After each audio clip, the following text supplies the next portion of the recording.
Xin chào các bạn, mình là Quỳnh Nga, giám đốc của Học viện Natalie PMU and Academy. Chúng ta không thể nào tạo ra được một tác phẩm phun xăm xuất sắc nếu như chúng ta làm nghề một cách đại khái được, mà chúng ta cần phải chú ý cả những chi tiết nhỏ nhặt nhất. Và những mẹo nhỏ tưởng chừng như vô cùng tiểu tiết sẽ là chiếc chìa khóa để giúp các bạn có thể tạo ra được một tác phẩm phun xăm hoàn hảo.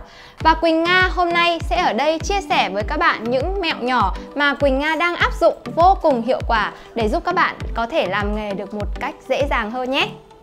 Có một thao tác mà chúng ta sẽ lặp đi lặp lại rất nhiều lần trong quá trình chúng ta phun xăm, đó chính là lau mực ở trên da. Thông thường các bạn sẽ sử dụng công cụ nào để lau mực ở trên da? Thường thì Nga sẽ thấy các bạn hay sử dụng bông ẩm để có thể lau sạch mực trên bề mặt da. Tuy nhiên, khi chúng ta sử dụng bông ẩm lau quá nhiều trên bề mặt da sẽ gây ra các mặt hạn chế. Thứ nhất đó là gây ra rát, và thứ hai có thể gây ra mủn da khiến cho chúng ta khó bám mực hơn. Chính vì vậy, Nga sẽ có một cái bí quyết để giúp chúng ta lau mực vừa sạch mà vừa bảo toàn được bề mặt da, giúp da mềm, dễ vào mực hơn nhé. Nga sẽ lấy ví dụ cụ thể qua 3 vệt mực ở trên tay Nga ngay sau đây. Vệt mực thứ nhất là Nga sẽ sử dụng bông khô để lau. Thì khi sử dụng bông khô để lau mực thì mực rất là khó đi. Ở vệt mực thứ hai thì Nga sẽ sử dụng Vaseline xoa lên trên này và lau bằng bông khô. Cách này sẽ giúp cho da không bị mủn. Tuy nhiên, lau rất khó sạch và thường để lại mực ảo ở trên da, khiến cho các bạn khó có thể nhận định được da đã no mực hay chưa. Còn ở vệt mực thứ ba này thì cách làm của Nga như sau. Nga sẽ sử dụng bông ẩm nhưng mà lau rất là lướt lên trên bề mặt da thôi. Lúc này nó sẽ khiến cho mực trên bề mặt da được mềm ra. Sau đó mình sẽ sử dụng Vaseline và đẩy miết bằng bông khô. Như vậy da của chúng ta sẽ không có bị mủn, không bị rát mà hoàn toàn sạch hết lớp mực ảo, giúp các bạn nhận định được màu mực tốt và vào màu tốt hơn nhé. Trên mỗi máy phun xăm của chúng ta thông thường sẽ thiết kế một chiếc lỗ nhỏ ở phần đầu máy. Các bạn có biết lỗ nhỏ này có tác dụng gì không ạ? Cái lỗ này sẽ có tác dụng giúp thông khí, giúp cho mực của các bạn khi được thông khí sẽ xuống đều hơn, đồng thời ngăn không cho mực trào vào trong motor của máy gây ra hỏng máy. Tuy nhiên, không phải ai cũng biết tới một điều tưởng chừng như vô cùng đơn giản này, nên có rất nhiều bạn quấn máy kỹ quá, kỹ tới nỗi bịt luôn cái lỗ thông hơi này, sau đó ngồi thắc mắc tại sao mực của mình xuống không đều, tại sao máy của mình nhanh hỏng thế. Chính vì vậy, các bạn khi quấn máy chú ý đừng bịt kín lỗ thông hơi này nhé. Hoặc trong trường hợp khi các bạn quấn máy quá sát sâu xuống dưới này, bịt lỗ thông hơi hoặc máy không thiết kế phần lỗ thông hơi, các bạn hoàn toàn có thể tự tạo ra một lỗ thông hơi bằng việc sử dụng dao lam khoét một lỗ nhỏ ở phần đầu ngòi. Như vậy sẽ giúp cho mực xuống đều hơn và không bị mực trào vào trong motor máy. Bạn là đại gia có sở thích sưu tập các màu mực đa dạng, hay đơn giản bạn là người không nắm rõ các nguyên lý pha màu cơ bản nhất, dẫn tới việc phải dốc trọn hầu bao để mua những màu mực mix sẵn. Bản thân Nga khi mới bước chân vào nghề cũng không nắm rõ các bí mật trong việc pha mực, dẫn tới việc phải tốn rất nhiều tiền để mua những chai mực không cần thiết. Trong khi đó, chỉ cần nắm vững những nguyên lý vô cùng cơ bản là các bạn sẽ tiết kiệm được khối tiền để không phải mua sắm những chai mực vô ích này nhé. Nga sẽ ví dụ ngay sau đây.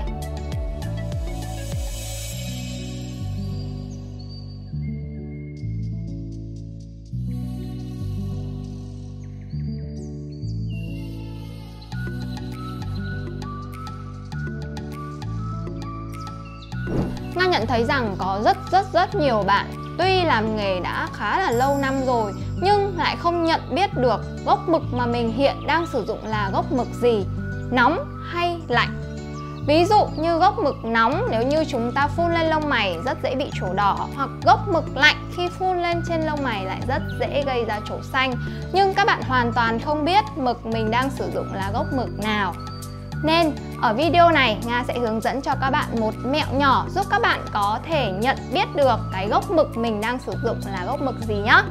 Mẹo nhỏ này sẽ đến từ một công cụ rất đơn giản, đó chính là một tấm bông ẩm. Các bạn sẽ nhỏ mực vào tờ bông ẩm này, và khi các bạn nhỏ mực vào tờ bông ẩm này thì mực của chúng ta sẽ lan ra, và chúng ta sẽ nhìn các cái tia mực đó để có thể nhận biết được là cái tia mực đấy là gốc mực gì. Các bạn sẽ nhỏ một giọt mực của màu mực mà chúng ta muốn kiểm tra vào tấm bông ướt. Khi chúng ta nhỏ giọt mực xuống bông ướt thì ngay lập tức chúng ta sẽ nhìn thấy các tia mực tỏa sang xung quanh. Chúng ta có thể nhìn thấy rất rõ cái gốc mực hiển thị ở trên tờ bông ướt này. Ví dụ như chúng ta nhìn thấy màu mực này ánh xanh, có nghĩa là đây là gốc mực nâu lạnh. Còn màu mực này là ánh đỏ, có nghĩa đây là gốc mực nâu đỏ hay còn gọi là nâu nóng. Hoặc đối với màu mực môi này, tuy nhìn trên chai mực là màu đỏ thẫm, nhưng khi chúng ta nhỏ vào bông ướt thì chúng ta sẽ thấy tia mực tỏa ra là màu hồng tím. Với màu mực này, khi chúng ta phun lên môi, theo thời gian màu môi sẽ rất dễ ngả hồng. Tai nạn phun môi tràn viền Nga thấy rất phổ biến. Chứng tỏ một điều rằng có rất nhiều bạn không phân biệt được đâu là da môi và đâu là da mặt, dẫn tới việc phun môi bị quá lố. Chúng ta là các chuyên viên phun xăm, chúng ta chỉ phun vào môi thôi, không nên phun vào da mặt nhé các bạn. Cho nên hôm nay Nga sẽ hướng dẫn cho các bạn một mẹo nhỏ giúp các bạn có thể dễ dàng nhận định đâu là da môi, đâu là da mặt để chúng ta có thể phun trong cái phạm vi cho phép. Các bạn có thể nhìn thấy trên hình ảnh phần da môi sẽ là phần có các vân chạy xọc, còn phần da mặt là phần không có các vân chạy xọc và xuất hiện các lỗ chân lông. Phạm vi được thực hiện của chúng ta đó chính là phần da môi, tuyệt đối không được phun ra phần da mặt. Trong trường hợp môi khách hàng quá là thâm thì các bạn nên bo dáng lấy ôm hết toàn bộ phần da môi thâm đó, không nên ăn gian vào phía bên trong. Còn trường hợp vùng thâm nằm ở phần mép là phần da mặt thì nó nằm ngoài phạm vi có thể xử lý của chúng ta. Các bạn không nên phun xăm ở vùng này, nó sẽ dẫn đến tình trạng bị bệt màu, nổi màu rất kinh khủng.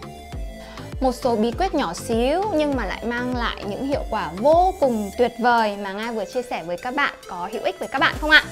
Nếu các bạn cảm thấy thực sự thích và thấy hữu ích thì đừng quên like và chia sẻ các video này của Quỳnh Nga để Nga có thể thêm động lực làm ra những video hấp dẫn hơn nữa nhé. Hẹn gặp lại các bạn ở những video tiếp theo. Bye bye!